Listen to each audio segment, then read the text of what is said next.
Bonjour à tous, aujourd'hui nous allons voir comment gérer toutes nos émotions. C'est quelque chose qui est très important puisque vous savez que notre vie est gérée par rapport à ce que nous pensons, et donc imaginez si vous parlez mal, vous agissez mal et vous ressentez mal, ce qui peut vous arriver de négatif dans votre vie. Mais bien sûr, tout est un apprentissage. Mais aussi on peut le transformer forcément en positif, donc à attirer des situations qui vont nous rendre heureux. Donc aujourd'hui, on va voir vraiment ces deux aspects. Faut-il réprimer ses émotions comme beaucoup de gens aimeraient, ou les déverser sur l'autre? Alors les émotions ne sont pas néfastes en soi, elles sont le produit d'une expérience, hein, un apprentissage en quelque sorte où je dois réagir dans ma vie, même pleurer parfois, car ce sont des émotions terminées. Alors il est important de les terminer, de les comprendre, etc. En conscience, on en revient toujours à la même chose, les prises de conscience et la conscience derrière qui crée une autre réalité. C'est ce qui est important, c'est de créer une autre réalité, comme apprendre à percevoir autrement et non comme la situation et comme votre pensée vous a été apprise par rapport à vos parents ou par rapport à la société. Alors, voilà. Alors, combien de temps je vais réagir par rapport à ces émotions, par rapport à ce que j'ai fait de bien ou de mal? Attention aux notions de culpabilité aussi. Il va falloir aussi apprendre à toute cette expérience, mais il va falloir aussi apprendre à aller s'excuser quand on va créer des dommages chez l'autre, des préjudices, etc., avec le quand dira-t-on notamment. Pourquoi? Puisque de toute façon, les liens karmiques sont toujours créés et donc sont toujours, en fait, les paroles sont dans l'univers. Et donc ça veut dire que c'est vibratoire. Et si c'est vibratoire, c'est que c'est toujours en cours. Et donc si vous avez créé un préjudice à l'autre en faisant ceci ou cela, ces choses-là vont être dans votre vie. Alors attention, il ne faut pas vous en foutre, hein. Si vous avez une vie dans la négation actuellement, c'est que c'est parce que c'est le fruit de votre passé et de vos vies antérieures. Alors là, il va falloir vraiment le comprendre et l'intégrer, l'incarner comme votre incarnation ici que vous êtes en train de vivre. Sinon, bah, vous allez être de travers et votre vie va être de travers, hein. Donc voilà. Alors, c'est important de faire taire l'ego parce que pour s'excuser, demander pardon, changer et voir réellement clair, parce qu'on se fait manipuler parfois par des personnes, et on aura une tendance, quand on est très gentil et trop dans l'amour, disons trop, il n'y a pas vraiment de trop, on a tendance à être naïf. Naïf, ça veut dire pas au sens péjoratif du terme, ça veut dire en fait, on est quelqu'un à qui on donne confiance. Et donc ça fait partie vraiment de cet amour. Donc il va falloir apprendre à retrouver cet équilibre. Alors combien de temps je vais réagir? Car je souffre autant, elle va devenir mon identité. Alors si je souffre, ça va devenir mon identité. Combien de fois j'entends en thérapie, tous les hommes sont pareils, toutes les femmes sont infidèles, etc. Non, c'est un champ vibratoire. Parce que vous avez tellement focalisé là-dessus, vous avez fait devenir cette réalité, et cette réalité, elle se perpétue dans le temps. Et donc vous continuez d'attirer des gens qui sont comme ça, dans ces vibrations qui vous ont fait souffrir, puisque vous avez décidé de croire que cette réalité est la vérité, sauf que c'est faux. Voilà. Voilà. Donc pourquoi je souffre autant? Car si je garde cette émotion, je vais rester attaché au passé et je vais dire, car je l'ai vécu. Donc aux autres, c'est parce qu'ils vont me demander, car je l'ai vécu dans le passé.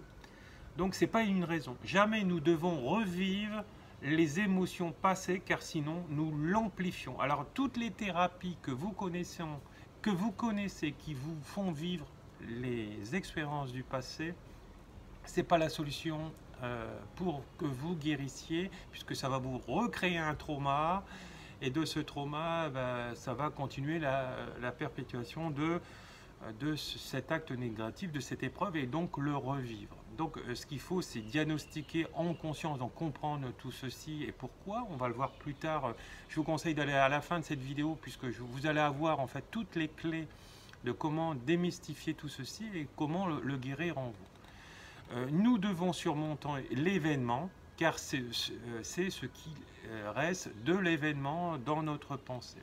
Une fois en fait que nous en parlons, elle sent cette frustration. Donc quand nous en parlons à cette personne une dernière fois, dans son corps avec des douleurs et la chaleur, avec des sensations bloquées dans le corps, la plupart du temps il faut la faire asseoir bien sûr pour qu'elle se lâche, bloquée dans son corps, elle se rend compte qu'elle est dans le passé et vient dans le présent. À ce moment-là, elle s'installe dans son moment présent, puisque jusqu'à un moment, vous avez compris que toutes les personnes, je dis bien toutes les personnes qui vous parlent du passé, vivent encore dans le passé et ne sont sûrement pas dans le présent, même si elles vous disent « je vis l'instant présent ». Non, elles vivent peut-être l'instant présent dans d'autres choses, dans ce qu'elles créent, dans ce qu'elles font, mais si elles vous parlent de ces situations du passé, c'est qu'elles vivent encore ces situations du passé dans le passé. Donc elles ne sont pas dans l'instant présent à ce moment-là et dans ses particularités. Voilà. Donc il faut vraiment bien le prendre en compte et en conscience le comprendre. Hein, voilà. Ne vous identifiez jamais à votre pensée négative, elle n'est pas vous. Hein, d'accord ? Ce sont juste vos peurs. L'énergie se libère et se demande ce qui se passera après dans le futur. Donc à ce moment-là où j'ai repris contact avec ceci, en le comprenant, après dans le futur, et là vous dites à votre corps, il n'est pas l'esprit. Hein, à ce moment-là, votre corps de souffrance, c'est ce que dit Eckhart Tolle, il n'est pas vous. Donc s'il n'est pas vous, il n'est pas votre souffrance. Et donc à quoi bon sert de souffrir? D'accord? Donc ça, c'est le premier pas. Hein, attention, hein, bien sûr, ça ne s'arrête pas là. Et que, en fait, c'est vous l'esprit à ce moment-là. D'accord? Si c'est vous l'esprit, vous avez décidé du changement. Une fois que vous brisez cette addiction, de cette émotion, vous êtes libéré. C'est ce qu'on appelle les prises de conscience. Hein, attention, hein, les prises de conscience, ce n'est pas tout et n'importe quoi. Si une personne vous dit « je souffre de la perte d'un proche depuis un certain temps », qu'est-ce que vous allez lui dire?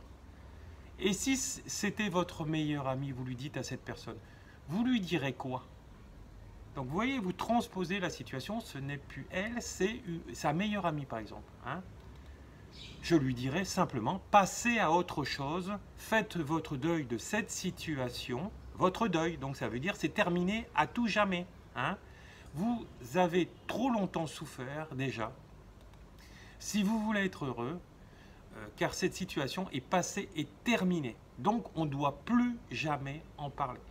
On doit juste garder les prérequis de ce que ça nous a appris et c'est tout. Hein. Le passé n'est pas un point de résidence, c'est juste un point de référence. Alors vous voyez, donc là c'est des mots très forts.